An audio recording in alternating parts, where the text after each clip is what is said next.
Amigos, ¿qué tal? Me da muchísimo gusto saludarlos nuevamente aquí en Triángulo de Letras, el programa en el que conversamos bienhumoradamente acerca de literatura. El día de hoy un tema especial, vamos a hablar acerca del disfrute, el disfrute de escribir, el disfrute de crear, plasmar y quizás también, por supuesto, el disfrute de ser leídos. Nos acompañan escritores talentosos. En primerísimo lugar, me da mucho gusto saludar a Ana Clavel. Ana, muchísimas gracias por estar con nosotros. Igualmente, gracias. Miguel Maldonado, muchas gracias. ¿Qué tal, Eduardo? Un gusto estar aquí en tu programa. Al contrario, muy amable. Ana García Bergua, muchísimas gracias. Gracias a ti por la invitación. Amigos, vamos a ver semblanzas de los autores que aquí nos acompañan y ahora regresamos e iniciamos nuestra conversación. Les repito, el día de hoy vamos a platicar del disfrute. Ana Clavel, talentosa escritora nacida en la Ciudad de México. A lo largo de su carrera ha recibido diversos premios y distinciones como el Premio Nacional de Cuento Gilberto Owen, por su libro Cuando María mire el mar, luego rebautizado como Amorosos de Atar. Publicó cuentos en los suplementos culturales de diarios como El Nacional, La Jornada y Uno más Uno.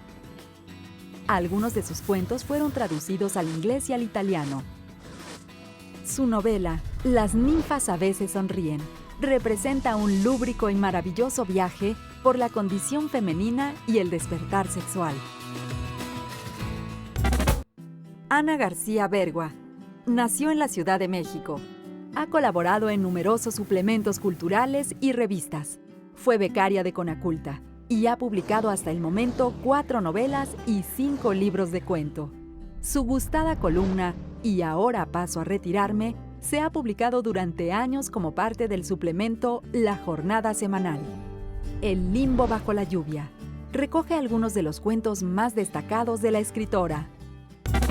Miguel Maldonado nació en la ciudad de Puebla y reside allí. En él se conjuntan por igual dos vertientes, la del amante de la poesía y el intelectual especializado en el pensamiento contemporáneo. Ostenta un doctorado en Ciencias Sociales por la Universidad de la Sorbona en París y ha escrito diversos textos relacionados con este ámbito. En 2006, recibió el Premio Nacional de Poesía Gutiérrez de Cetina. Su libro, Octavio Paz, Homenaje y Profanación, representa una aproximación sesuda y entusiasta al pensamiento del imprescindible intelectual mexicano. Ana Clavel nos acompaña con su más reciente novela, un texto sexoso, desinhibido, húmedo, divertidísimo. Las ninfas a veces sonríen. Vamos a conocer un poco más acerca de esta novela fabulosa. En ese entonces me daba por tocarme todo el tiempo. Fluía, me desbordaba, jugueteaba con mis aguas. Claro, era una fuente, pero no se crea que hablo en sentido figurado. Era transparente, inmediata, entera, rotunda. También era una diosa, en plenitud de poderes. Decía viento, y los céfiros mecían el aire. Decía belleza, y las aguas me devolvían mi imagen. Por supuesto, tuve que ir entendiendo cada cosa en su momento. Mis hermanas mayores me reñían. Te miras demasiado, terminarás por descubrir la muerte. Las desoía. Y entonces volvía a tocarme. Me envolvía en mis pétalos. Me gozaba sintiéndome. Aspiraba mis olores. Respiraba. Latía. Bullía. Y vuelta a fluir. Era mi paraíso. Ana Clavel, veíamos ya un adelanto de tu libro, de tu novela. Ya la floreé de todas formas, pero por favor platícanos cómo se da la idea de esta trama tan especial, tan mística, mágica, reitero, sexual, de disfrute, que al final es el tema el día de hoy del programa. Coméntanos, por favor. Pues mira, yo tenía una novela anterior, Las violetas son flores del deseo, en la que trabajaba el tema del deseo de forma, digamos, muy fuerte, muy intensa, de la entraña desde el punto de vista masculino. Es un hombre que de pronto se descubre deseando a su hija preadolescente, ¿no? Y crea unas muñecas para ritualizar el deseo y sublimarlo. Entonces, había trabajado en varios momentos el punto de vista masculino y de pronto se me ocurrió trabajar la cuestión del deseo, pero especialmente como un poco la respuesta de lo que sería el punto de vista de lo que tradicionalmente concebimos como el objeto de deseo, ¿no? En este caso, la chica. Y de pronto, pensando como meterme en esta cuestión de una suerte de Lolita, se me ocurrió que si lo trabajaba desde el punto de vista de la culpa, de los límites morales, iba a ser complicado, que de algún modo Nabokov ya lo había hecho de una manera estupenda. Entonces, ¿por qué no me arriesgaba yo a explorar esta suerte de sensualidad femenina, pero sobre todo desde un punto de vista desinhibido y no culpígeno?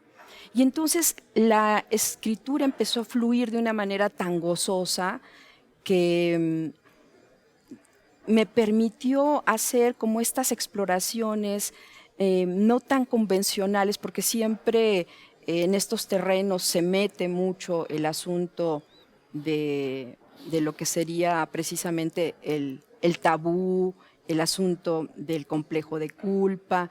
Entiendo. Y entonces eso me permitió como esa posibilidad gozosa. Y al final justo la posibilidad gozosa que resulta realmente placentera para uno como lector. Y bueno, mencionando propiamente lo del disfrute, aquí está el disfrute del placer físico, del sexo como un acto de creación muy liberador. En el caso de tu texto, Miguel, estamos hablando de algo que es el disfrute pues del pensamiento y de la aventura de la filosofía y del repensarnos como seres humanos a través de la creación literaria. Cuéntanos un poco acerca de la génesis de tu libro, por favor. Sí, mira, este libro de Octavio Paz, que se llama Homenaje y Profanación, el título se lo debo a un poema de Octavio Paz que se llama así, y Bien. es sobre un poema de Quevedo, ¿no? Inspirado en un poema de Quevedo, Octavio Paz escribe. Entonces me pareció que podía hacerle un homenaje y a un tiempo una profanación, más un homenaje que una profanación a Octavio Paz. Y sí, bueno, Octavio Paz es un escritor politemático, poliédrico, entonces te permite explorar diversas dimensiones de la realidad. Y en una de estas, en el libro, está el erotismo, está el amor, y se disfruta mucho, claro, leer sus poemas eróticos, leer sus ensayos sobre erotismo y reflexionar sobre ellos, repensar el erotismo a la luz del siglo XXI, a la luz de distintos autores, y sobre todo, pues, a la luz de un pensador ecuménico como es Octavio Paz, que es verdaderamente inabarcable. Bien lo ¿no? mencionas, claro, pensador ecuménico, Pensador universal que te lleva a muchos lados, ¿no? Tú empiezas a leer sus textos y está lleno de referencias, de citas, de autores. Entonces, leer a Octavio Paz es de alguna manera empezar a jalar la madeja de un universo que está estelarizado por artistas plásticos, por filósofos, por poetas, por literatos. Y ese es, digamos, el gran disfrute de escribir sobre Octavio Paz. Abrir una puerta que se abre a muchas otras puertas. Y es meterte a un laberinto interminable. Fíjate que yo tomaría, de entre toda la complejidad que tiene que ver con el pensamiento de Octavio Paz, solo tomo ahorita la parte sexual, erótica, física, porque de alguna forma también en el libro, Ana, en el libro tuyo, estos cuentos que ya estábamos comentando ahora fuera del aire, muy divertidos, tienen de repente esa vertiente. Hay uno en particular, La Media Hora. Esta mujer que a lo largo del cuento, y perdón, voy a revelar el final, pero bueno, solo hablaré del final de uno de los cuentos, que a lo largo de todo el cuento dices, el esposo que duda siempre de esta mujer abnegada, dice, no me debe estar engañando, sí me está engañando esta desgraciada. Y al final del cuento descubres que efectivamente ella sí lo está engañando, es abnegadísima, pero sí lo engaña, ¿no? Y disfruta muchísimo el engañarlo en esa media hora que se da al día. Cuéntanos un poquito acerca de tu libro, por favor. Bueno, sí, el Limbo bajo la lluvia es una recopilación de 20 años de cuentos muchos cuentos los seleccionó Alfredo Núñez Lanz, el editor de Textofilia, que es una editorial joven y de jóvenes que a mí me entusiasma mucho.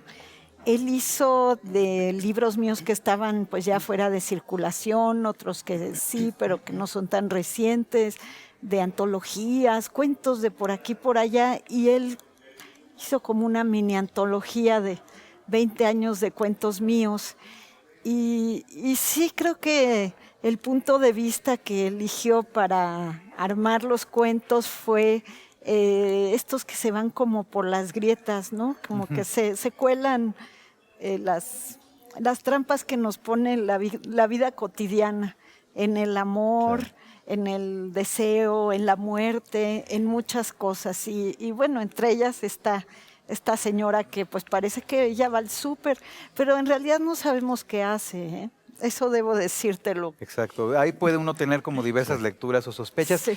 Siempre se disfruta el acto de crear, y esto lo pregunto ya abierto para que comencemos nuestra conversación propiamente. ¿Siempre es disfrutable el acto de crear? En el caso de sus 3 libros, ensayo, novela, cuento, a mí me queda una sensación placenterísima al concluir con la lectura.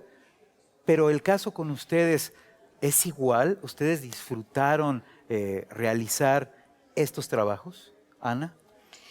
Las ninfas sí fue un manar, así como que de pronto, lo mismo que esta exploración que hace el personaje desde que es pequeña, luego adolescente, posteriormente una adulta joven, y que se va permitiendo explorar el asunto del cuerpo, de considerarse como una suerte de diosa, y por ahí el asunto de precisamente que da origen al título de las ninfas, a veces sonríen, y esta parte donde ella habla de que es ella misma su propio paraíso, sí fue un manar con la escritura, ¿no? Yo me fui divirtiendo porque de pronto metía, no sé, referencias a cuentos de hadas, mitos, y a diferencia de otros libros en los que probablemente sufrí mucho con los personajes, acá me permitió un deslizamiento, digamos, en la propia escritura, ¿no? Pero no siempre es así, ¿no? Y hay, incluso, bueno, hubo momentos en que me atoré y por ahí tuve que incluso armar un video con imágenes, tomarle fotos a una amiga a manera de ninfa ahí en el Álvaro Obregón, de estas cosas que luego hago medio multimedia y que la tecnología pues nos facilita, ¿no? Y gracias a eso, claro, me desatoré y ya pude seguir fluyendo, pero pues claro, también siempre tiene uno sus atorones, ¿no? Y extiendo la pregunta, en el caso Miguel, Ana, por favor, claro, que coméntenos qué tan disfrutable o en su momento pesadillesco pudo haber sido el proceso creativo que dio lugar a sus obras. Sí, es cierto. Pues mira, creemos que el placer en la literatura está más en la lectura que en la escritura, ¿no? Suele pensarse así. Pero también del lado del escritor hay placer y dolor, ¿no? Son, digamos, un binomio que no puede estar separado el uno del otro cuando se trata de escribir, ¿no? Porque finalmente también es una disciplina, hay cierto rigor y pues tienes que sudarle y a veces sufrirle, ¿no? Naturalmente, pero claro, si eres masoquista, lo disfrutas, ¿no? Y en mi caso yo disfruté, claro, muchas cosas, ¿no? El hecho de enfrentarme a una literatura lúdica, imaginativa. Paz escribía con una imaginación tremenda, entonces es muy disfrutable leerlo. Y disfrutaba también el hallazgo de una palabra, el hallazgo de una analogía, el hallazgo de alguna relación entre las ideas de Paz y algún otro autor. Y esto es un gozo que pocas veces digamos, un lector no lo goza como lo goza el autor, ¿no? El hecho de haber encontrado algo que te parece a ti revelador, te produce verdaderamente gozo, ¿no? Ya cuando te das cuenta que alguien más lo ha dicho, entonces ya te produce sufrimiento, ¿no? Entonces Pero ya viene el sufrimiento, por supuesto, claro. Regresamos en un minuto, vamos a una brevísima pausa. Aquí tenemos a Ana, quien seguramente también tendrá que compartirnos alguna idea para abundar acerca de lo que ya empezamos a realizar como nuestra conversación. No se vayan, estamos en Triángulo de Letras, hoy estamos hablando del disfrute. Regresamos.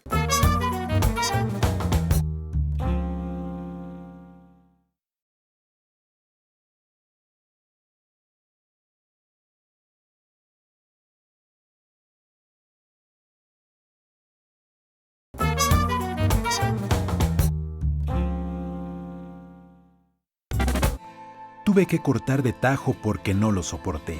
La gente aparece en sus ojos, la gente suele estar en sus ojos y ella desaparecía en ellos. Estaba en todo su cuerpo menos en sus ojos. Me escabullí al baño, cualquier cosa, y salí del baño con sudor en la frente. Corrí a la mesa donde servían las cubas, me tomé una casi de un trago y vi a lo lejos los ojos, otra vez las piedras, los alfileres, los hielos, el vacío, el precipicio, todas esas cosas sobre ella buscándome, como seres extraterrestres adueñados de su rostro, de su cuerpo, de sus humanas intenciones de ligarme, algo sobrehumano, perverso. De solo imaginarlos en la oscuridad, encima o debajo de mí, como fuera, me recorrió un largo escalofrío. De solo imaginar la posibilidad de darle un beso con sus ojos mirándonos como dos intrusos. Ahora conocemos un poco más acerca del Limbo bajo la lluvia, pero Ana, antes de irnos a la pausa estábamos conversando acerca pues, de lo que tiene que ver con el proceso creativo y algo nos ibas a comentar tú a este respecto, por favor. Pues con los cuentos es chistoso porque para mí son como acertijos. ¿En qué sentido? Pues te metes en una situación y por lo general la sufres un poco, ¿no? ¿En qué va a parar esto? Y la gran dicha para mí es encontrar el final. Cuando ya a veces me sucede, me estoy bañando, estoy yendo al mercado, lo que sea, de repente digo, claro, tiene que acabar así o asado. Es muy curioso, fíjate, porque otros autores en este mismo programa me han comentado que muchas veces ellos saben cómo inicia la historia y en qué va a acabar. Dicen que para ellos la diatriba, así, la enorme complejidad del berenjenal, es cruzar de la idea inicial hacia el final. ¿Qué va a pasar a los personajes en el Inter? Ese es el reto. Pero en tu caso, ¿no?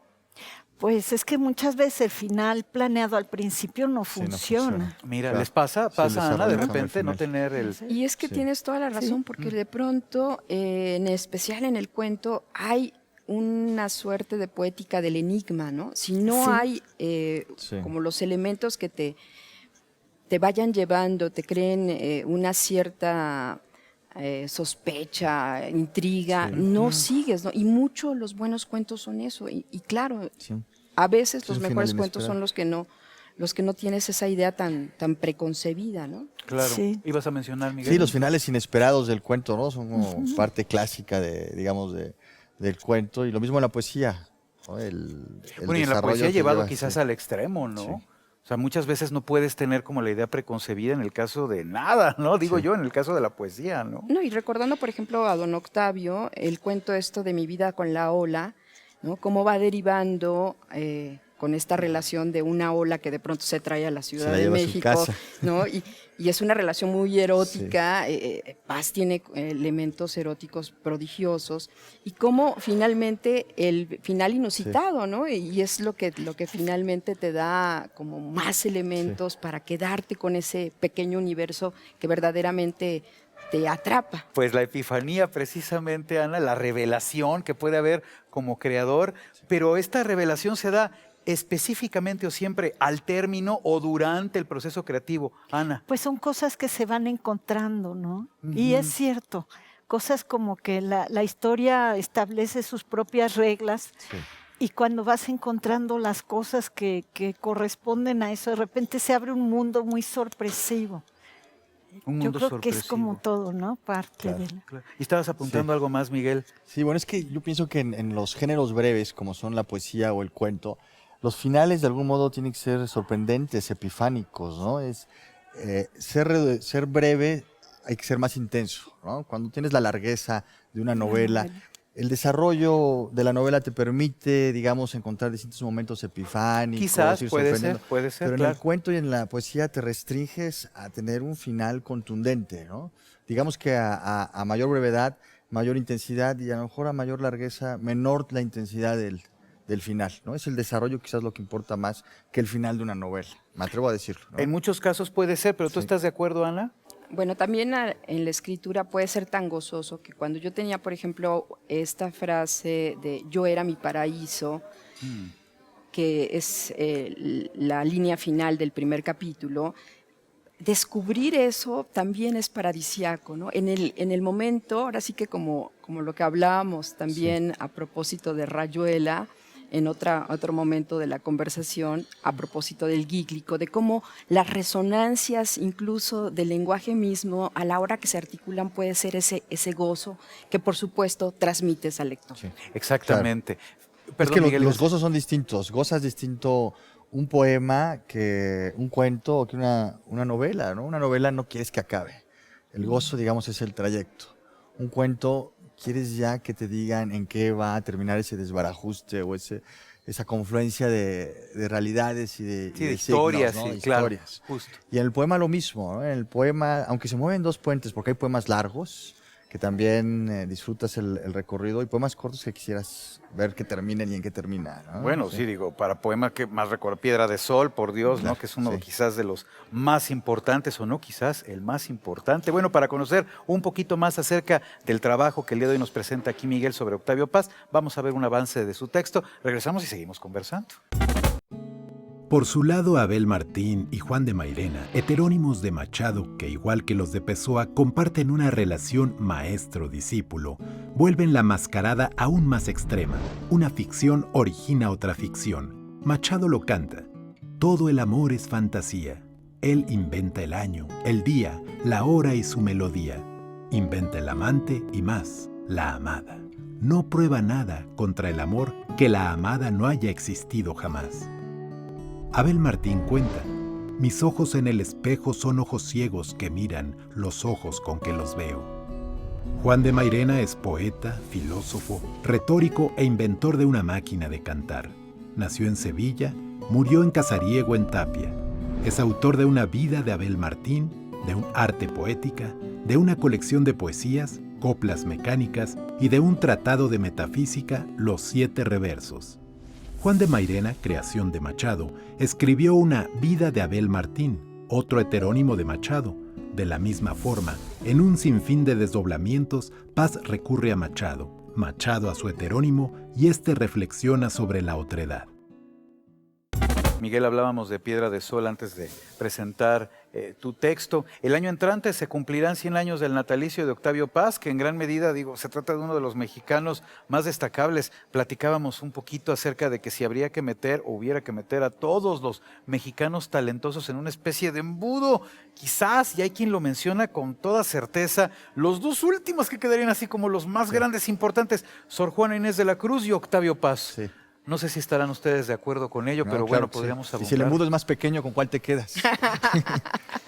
¿Cuál de los dos? ¿Con cuál? ¿Con Octavio A Paz ver, o con Sor Juana? A ver. O Alfonso Reyes también estaban mencionando, ¿no? Sí, Pero bueno, Reyes. yo a mí quisiera nada más recordar, por ejemplo, el monogramático, que es un libro de don Octavio del que se habla poco.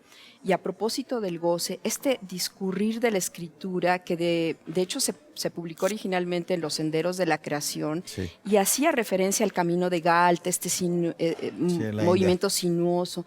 Hay un goce en la manera en que escribe, en concreto, en ese libro Octavio Paz. Qué interesante lo que mencionas. Fíjate, yo estaba recordando Tiempo Nublado. ¿Se acuerdan de Tiempo Nublado? También es Claro. un libro del que se menciona poco, de Octavio Paz, por supuesto, acerca del momento complejo que estaba viviendo la Europa socialista hacia fines de los 80.